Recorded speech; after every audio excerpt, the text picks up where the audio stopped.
Imagine that you are the person who was carrying that large window pane that now lies in shattered shards around your feet. You look at the pieces in dismay because you realize that you can no longer put these pieces back to their former smooth, translucent self. But suddenly, a smile lightens your face. You smile because you see forms of mosaic art that these pieces of glass can form. You see that because now you're looking at the spaces between the pieces of glass. I'm Dr. Frank Douglas, the CEO and founder of Safe Haven Dialogues. I'm also the host of the Reframing for Resilience podcast. In this podcast, we discuss with guests experiences that they've had in which they have used different perspectives to solve problems. And we hope that as you hear these experiences, you will get to flex your resilience muscle.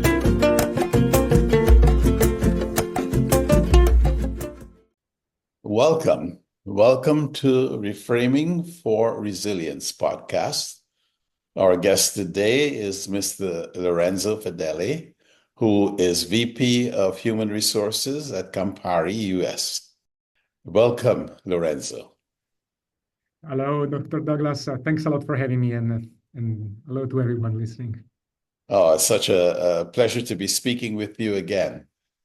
Could you tell us a little bit about Campari and also your journey? I know you are Italian. You also spent some time, I think, in Hong Kong before coming to the US. So tell us a little bit about your journey and tell us a little bit about Campari. Absolutely. And again, thanks for having me, Dr. Douglas. I'm a huge fan of your work, and I'll start saying that. So I'm honored to be here at your beautiful podcast. So as you said, I'm Italian. I guess people listening can guess from my accent. Having said that, yes, I'm VP of HR for Campari in the US. Well, actually, the global headquarters of my organization is in Italy. So it's an Italian multinational, but we have a sizable business here in the United States.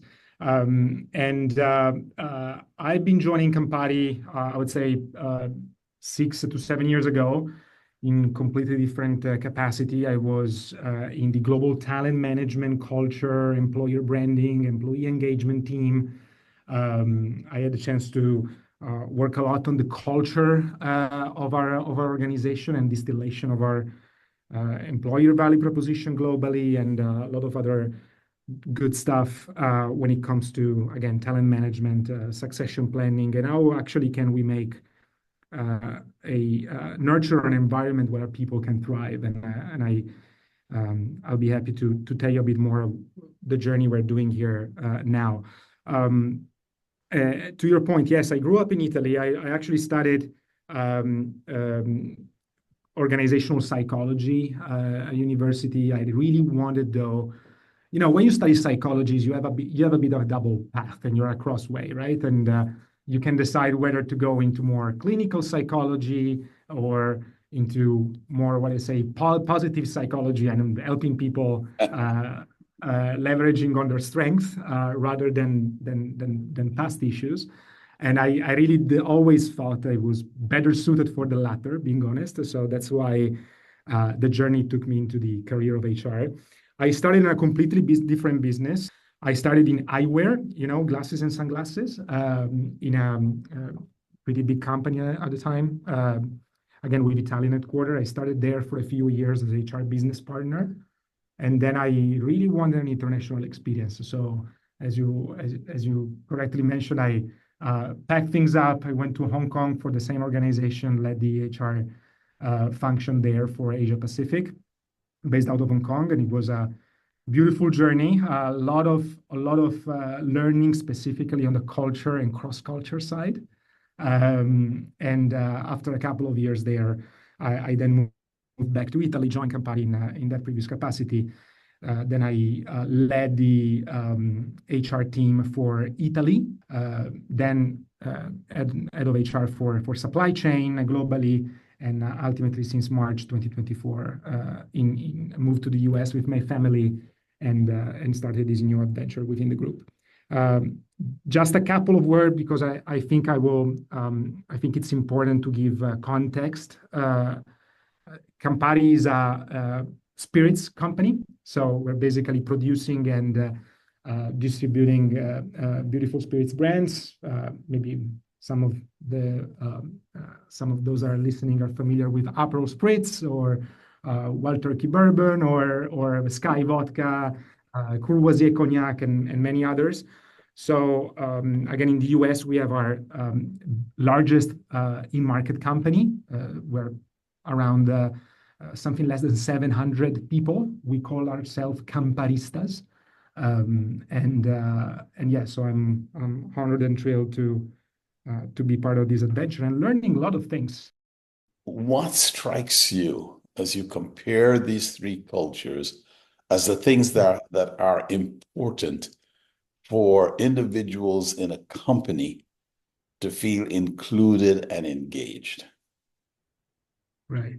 Well, that's a humongous question because first of all, I'm no anthropologist, so I mean I will answer really from my direct experience and kind of an amatorial lens, if you will. But you know, to me, the baseline that I've learned across my international experience and even in international roles when I had really the privilege to work with many people from many different parts of the world, is that ultimately each human being is special, right? And unique. And that's the beauty of humankind, right? I mean, everyone is different, not just because of their unique DNA combination, but really because of their whole experience, heritage, and background, and personality, and so forth. And I think the most important thing that I learned is that you need to meet people where they are. For instance, in Japan, I bumped into one document that was basically something translatable like the oath to the company. I mean, you are basically pledging allegiance to your employer in the moment you are entering into their ranks, and this struck me incredibly because there is an element of how to say rational commitment and very strong component of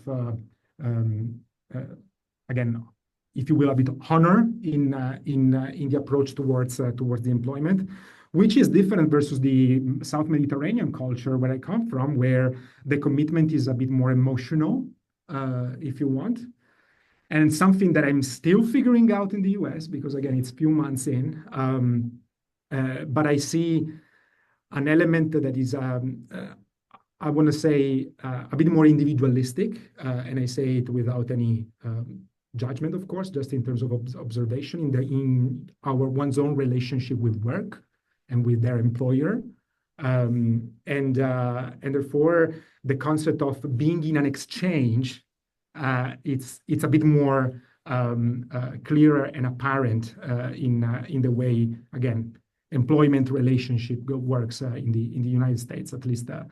In my limited experience in the first few months. And I find this extremely fascinating because, to your point earlier, we're a global organization, and you've been working in huge global organizations too in your career, and it's fascinating because at the very least, one company should have a kind of a common ground of culture that defines what's good and what's not so good, and that helps not getting stuck into excessive bureaucracy, because ultimately, if you have a shared framework, you can navigate through, you can ultimately be more agile as a business. And how is that different from the South Mediterranean, which you said is more of an emotional commitment? How is that different? Common to a certain extent, although we've exploded in different ways. Versus the parallel with Japan. I mean, you are very much identifying yourself with your employer. I mean, at least my generation, I'm a millennial. I cannot speak for Gen Z, that, of course, are changing all the cards on the table and across all countries in the world. But at least my generations, I feel, and the ones prior, specifically in South Mediterranean cultures, are very much identifying with their own employer. So it's very also important to find an employer where you can feel you can belong. Right? Everyone ultimately, although it may be expressed in different ways across culture, everybody wants to find a place they can feel they belong to. There is no, therefore, one answer that can fit all organization. In our organization, we are, to my point earlier, in the spirits industry, we are bringing people together around the table with a beautiful cocktail in their hands, celebrating life. So we are in the business of enjoying togetherness. And in fact, we are approaching the whole thing from an equity and inclusion lens, saying that ultimately we want to create a space where we lift each other's up and we work for each other's success. And I really cannot find a better definition of belonging. I mean, think about it. You enter into a room surrounded by your colleagues, and you're feeling in that room all the positive energies that are coming from knowing that those people are enjoying seeing you succeeding, that are there for you, for your success. And then, of course, this starts from you and being there for the success of your colleagues, because that's a virtual circle. And diversity is important, but it's like when you go to the optometrist, right? And you get these fancy glasses with all the lenses until you get to see right? And they go one on top of the other. And I mean, that's ultimately what diversity is about. I mean, you need to have those different and multiple lenses to look at things and issues with the eyes in the shoes of those that live those issues. And they may live those issues in different ways. So that's what diversity metrics are so important. But the issue is when you are using diversity metrics to measure yourself only through diversity metrics, whilst ultimately the ultimate goal is for having and nurturing an environment where everybody feels they belong. And I know you talk about and you have studied self-empowerment. Do you want to talk a little bit about that? No, totally. And so happy you touched that, because I mean, the concept of success is so crucial in the world of work, if you think about it. I mean, every one of us works, of course, to fulfill a need, because everybody needs a piece of bread on the table or and to pay the bills. But ultimately, the most noble goal is to experience success. I mean, I've been told during my university days, so I will not take credit for that quote, by somebody that work is ultimately adults' play. So it's really a way for adults to discover their limits, to surpass their limits, to learn new things, to have fun in the process as well. And I think that's a component that it's very, very important. So one of the questions I'm asking when I actually go one-on-one with people in my organization that want to have a chat and maybe turns it a bit into a coaching conversation is, okay, what the success means to you, and how do you see these the company helping you in going closer to that? And it's pretty much the concept of self-empowerment that is really tapping into their individual desires. Lorenzo, I've learned quite a lot. In fact, in my own metaphors that I use, I will borrow from you and talk about a better problem to solve. In some cases, is a problem that make more people succeed in your unit. That's the better problem to solve. So I thank you for your words of wisdom. I also really like the metaphor of looking at things through the various lenses when one is in an optometrist's office. I say it's a little bit late, but welcome to the US, and I wish you a very enjoyable and productive stay in the US, both for you, your family, and of course, the teams with whom you work at Campari.